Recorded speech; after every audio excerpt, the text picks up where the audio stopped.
Today we look at the 5 elements of literature. We're going to look more specifically at what a theme is, how to identify a theme, and what themes we have been introduced to so far in the wave. So the first element is plot. Plot is a literary term used to describe the events that make up a story, or the main part of a story. And these events relate to each other in a specific pattern or a sequence. So there are 5 points that make up the structure of a plot. The first one is exposition, and this is the introduction. The second, rising action, so the development of the plot. Climax, the ultimate point. Falling action is the 4th point, and then resolution. So these 5 points that make up the structure of a plot go in a specific pattern, so it's exposition, rising action, climax, falling action, and resolution, and it's often shown on a graph. When we study short stories, you're going to work a lot more with these 5 points. The next one is character, and character is a person, and sometimes it can be a personified object or even an animal in the literary work. And we look at 2 types of characters. The first one is your flat character or static character, and these characters are minor characters who do not undergo any substantial change or growth throughout the plot or the story. Your round characters, also known as dynamic characters, and these are the ones who encounter conflict and they are changed by it. So they undergo some sort of change or deal with some sort of adversity. Often known as developing characters, these round characters tend to be more fully developed and described, and we deal a lot more with them. And that is where we deal with characterization. And this is the process by which the writer reveals the personality of the character. So this is how the audience or the readers learn more about the character. So direct characterization, this is where the author explicitly tells the audience what the personality of the character is. So example, character's name is Tony. The author might write, Tony was a gentle, caring man. So the audience or the readers learn straight away by the author's words. Indirect characterization shows things that reveal the personality of a character through their speech and action. So once again with Tony, the author might have written, gently, Tony told the girl that he would look after her. The third element is that of conflict. So conflict is in a work of literature is a struggle between 2 opposing forces. So it could be between 2 people, or it could be between a person and some other force. It can be internal. So this is a struggle that occurs within the main character, and the struggle happens with the character's own mind, overcoming some sort of adversity, learning some new behavior. Your external one, this is a conflict that is seen as a struggle that the main character has with another character. It could be with society, it could be with a natural force. So something they have to overcome. So it can either be an internal conflict or external conflict. Every movie, book, short story, there is a conflict there. Something has to happen. The guy has to find the girl and quickly fetch her at the airport, or the bank has to be robbed, or the criminal has to be caught. Alright, something has to happen. Otherwise, the story or the plot wouldn't be interesting at all. Then we look at setting. Setting is the time and place, so don't forget about time in which the events of a work of literature take place. And it has a huge influence on the plot and the storytelling. Setting is important to a narrative. For example, if you think about a horror story, it usually won't take place in the middle of the day, a sunny day. It'll be set late at night on a stormy evening. Why does that happen? Because it adds value to the plot, to the story that is being told. And then finally, the theme. So a theme is an idea, in a piece of work or literature. And this is often seen as a lesson that we can learn from. So don't get theme and topic mixed up. Theme is something that when we leave at the end of the show or at the end of the movie or once you finish reading the book or the novel, it's something that we walk away with and something that that piece of literature deals with. For example, love and betrayal. Man's relationship with nature. The dangers of ambition. It's usually a lesson that we can learn from. Have a quick watch of this clip. Check it out, yo. Yeah. Setting.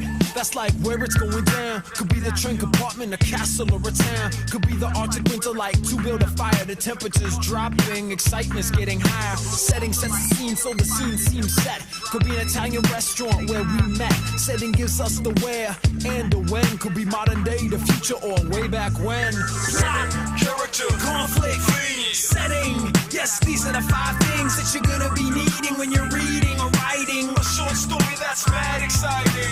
Plot, character, conflict, theme, setting. Yes, these are the 5 things that you're gonna be needing when you're reading or writing a short story that's mad exciting.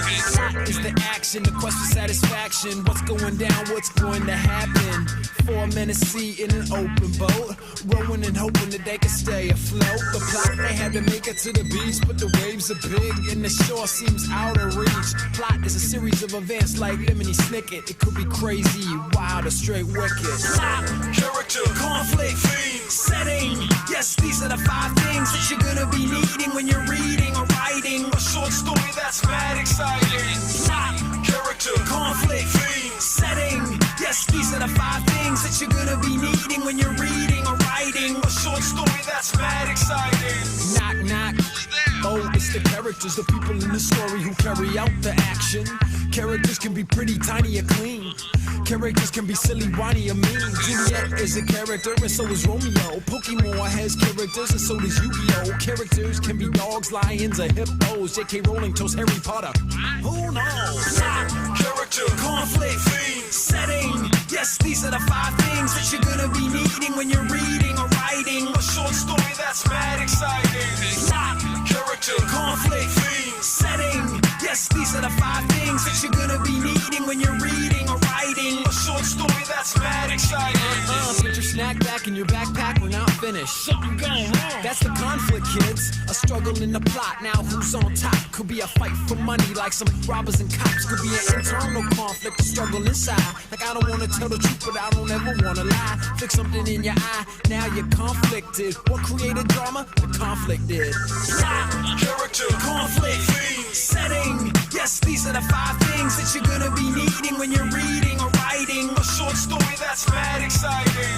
Plot, character, conflict, theme, setting. Yes, these are the 5 things that you're gonna be needing when you're reading or writing a short story that's mad exciting. The theme of the story is the main idea, the central belief or the topic that's in there. It's usually something abstract like sacrifice, isolation and resurrection. We back to life. Like don't lie, don't practice libel. The theme of to build a fire is survival. Survivor on your own like 5-0. Vocabulary something that you have to get. Plot, character, conflict, theme, setting. Yes, these are the 5 things that you're gonna be needing when you're reading or writing a short story that's mad exciting. Plot, character, conflict, theme, setting. Yes, these are the 5 things that you're gonna be needing when you're reading or writing a short story that's mad exciting. I'll also attach this video separately in case you want to go over it in your own time.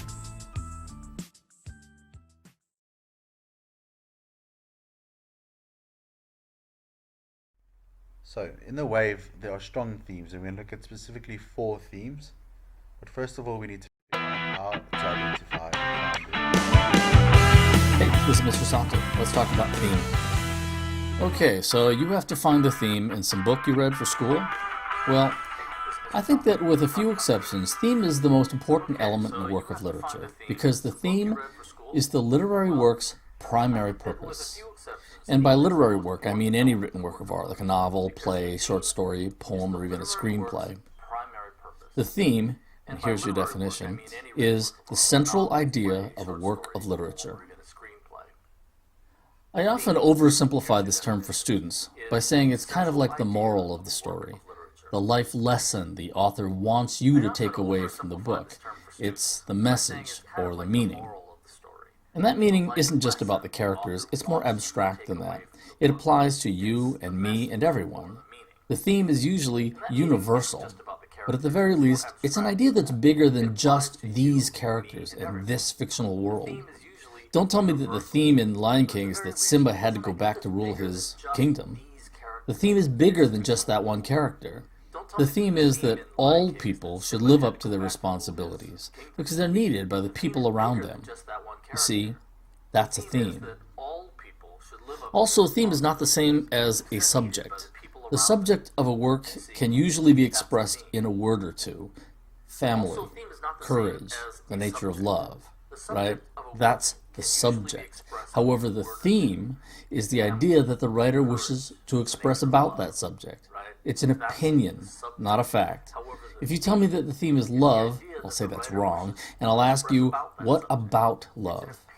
The theme isn't a thing. It must be an opinion about that thing. That's why I tell students not to merely Google, what is the theme of this book, because you'll often get things like, one of the themes of this book is love, or social justice. The way I define it in my classes, those are subjects, not themes. Love isn't a theme. Love stinks is a theme. Get it? And it would be best if the opinion you came up with wasn't too obvious, like, it's good to be fair. Well, that's pretty obvious, and almost no one would disagree with that, so it isn't very interesting. And if that's all you need for the assignment you're currently working on, you can stop watching now. But theme is actually a little more complicated than that.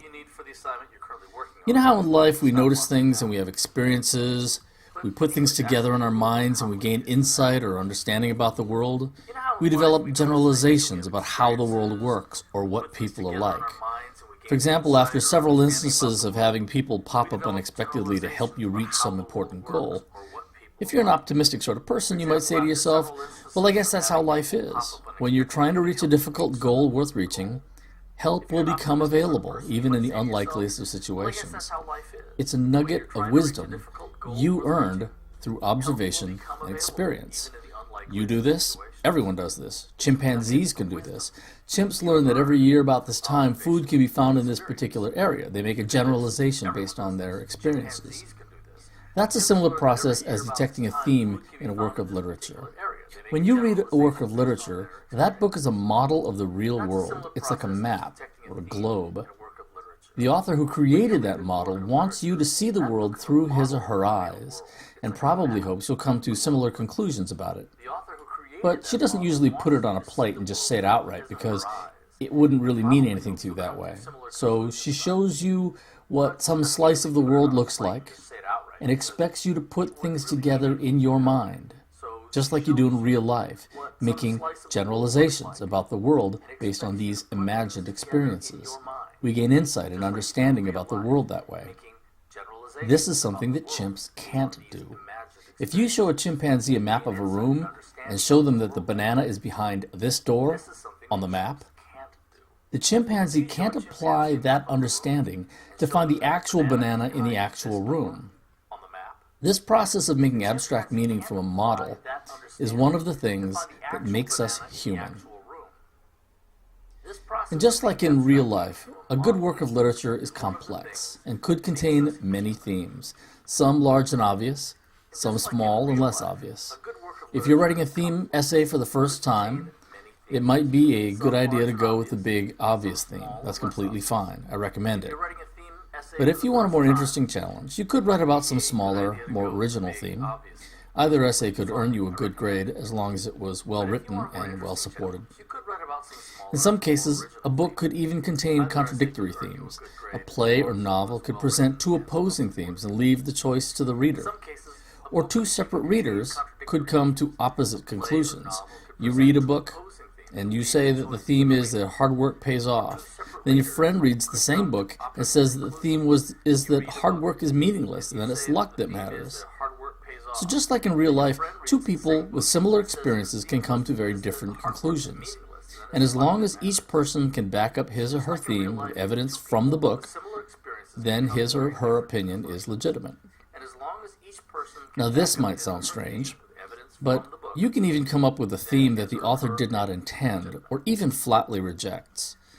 The author of a poem might say in an interview that he didn't intend for readers to conclude that the strong should conquer the weak, but you might see that theme in his poem anyway, regardless of what he says.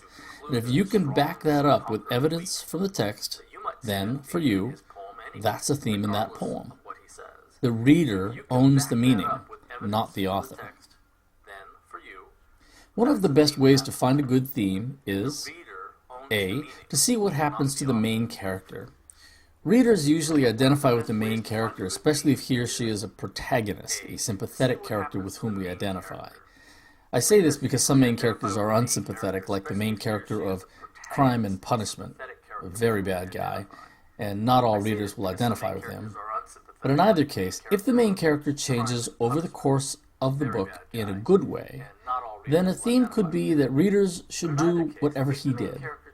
So if a character is heroic in some way, the theme could be that those qualities are admirable and that we should be that way in our own lives. If a main character changes in a bad way, then the theme might be to avoid making that character's choices. For example, in Arthur C. Clarke's science fiction story, If I Forget Thee, O Earth, we learn that the main characters are stranded on the moon because the human race has made the Earth uninhabitable because of nuclear war. Because we see that the character's situation has changed in a very negative way, the theme is to avoid doing what they did. The theme of the story could be that mankind should learn to solve its conflicts without war or violence. And if you're interested in symbolism, here's a key to theme that served me well in college. Ask yourself, if the main character is a symbol for all mankind, what is the author saying about mankind? The answer to that could be your theme. B. Sometimes authors have a character just state the theme, often near the end of a book. It's often some meaningful conclusion about mankind or some aspect of life.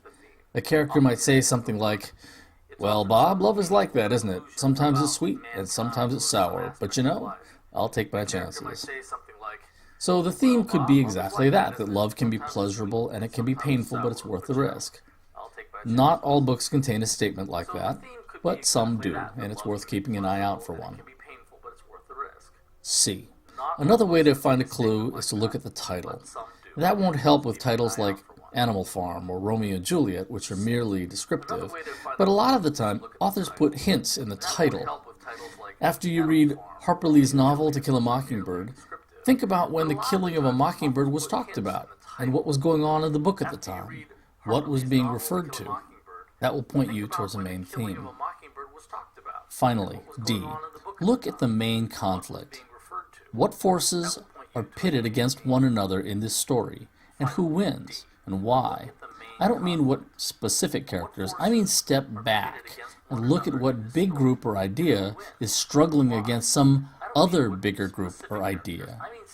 Let's say it's a ship captain and his crew struggling against a massive, uncontrollable white whale, like in Moby Dick. Look at that in an abstract way. That's mankind versus nature. So maybe the theme has something to do with man's conflict with the massive, uncontrollable forces of the natural world. So let's review quickly. I'll put in some time indexes too, so if you want, you can rehear those particular sections. 1. Theme is kind of like the moral of the story. It's the message or meaning. 2. Theme is bigger than just these characters and this story. 3. Theme and subject are not the same thing. Theme is a debatable opinion about a subject. 4. The abstract meaning of the book applies to the real world we live in. The ability to do this is uniquely human. 5. Literary works can contain many themes, and any theme is legitimate if you can back it up. 6. The meaning belongs to you, not the author. 7. Ways to find the theme include looking for changes in the main character, watching for clear statements of theme, examining the title, and looking at the conflict. Making meaning from literature, finding a theme, is one of the best things you can learn, because it's a real-world skill that will allow you to learn from experiences that someone else has had, that you haven't actually experienced yourself. And in turn, you can apply that wisdom to your own life, to be a smarter and happier person. And what is more important than happiness?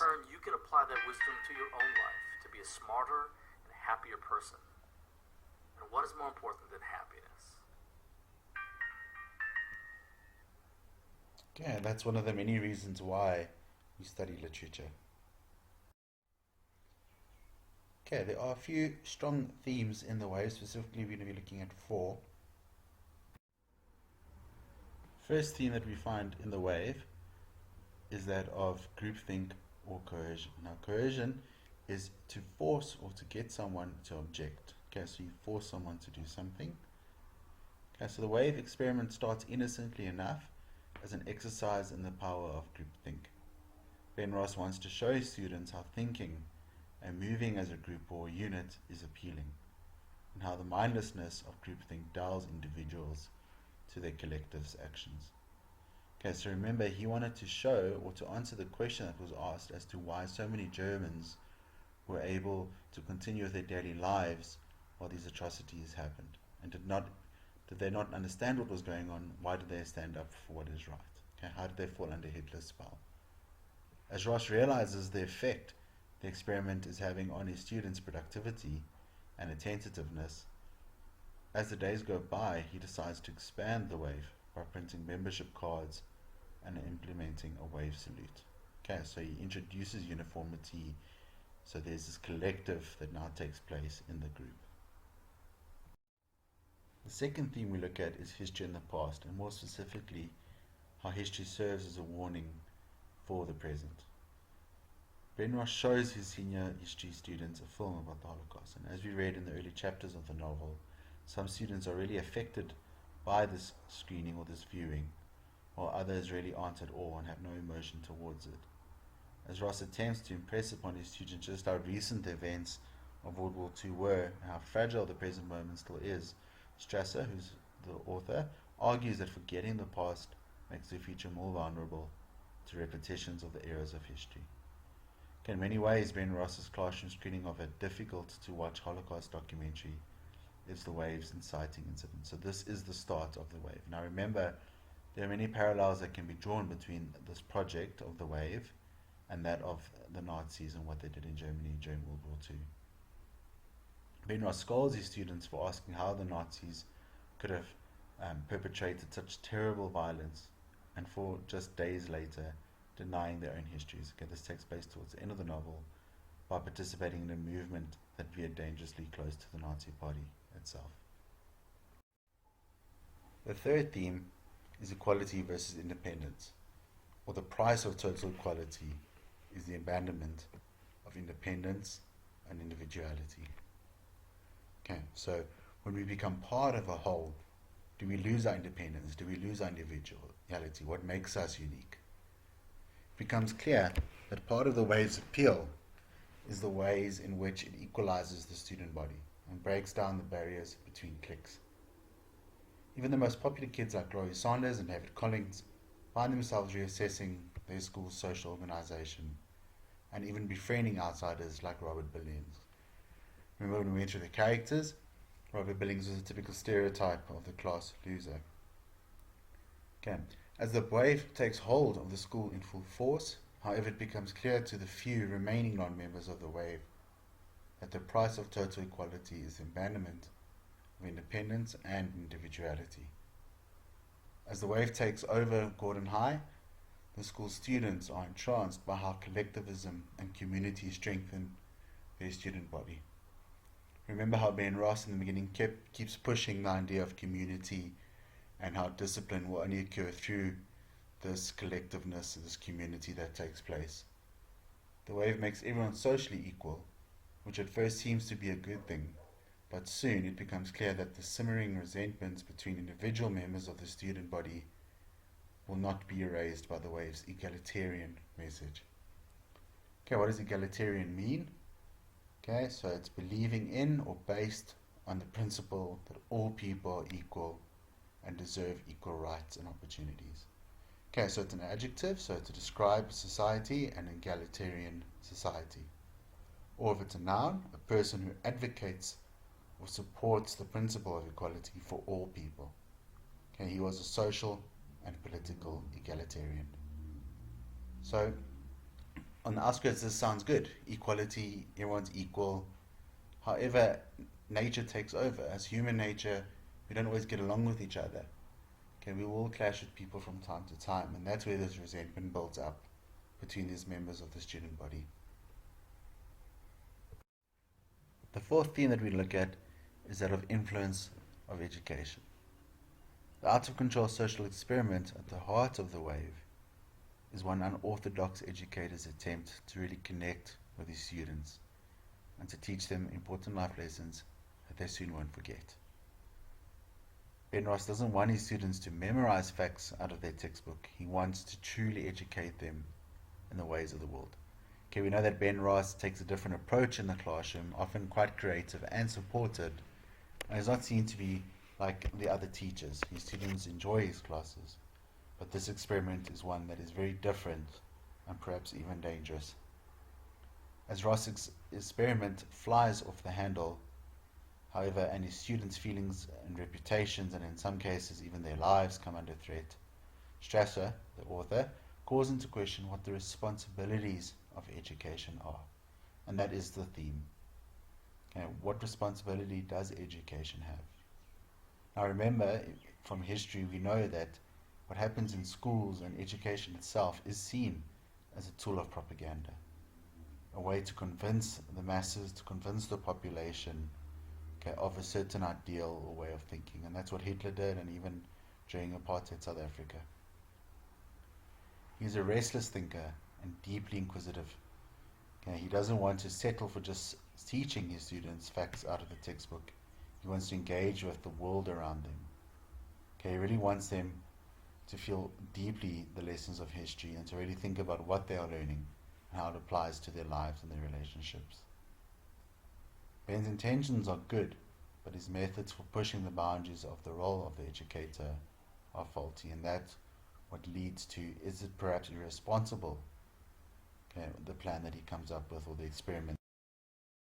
Okay, so hopefully by now you've got a good idea of what a theme is, how to identify the theme, and what the 4 themes are in the novel that we have started reading.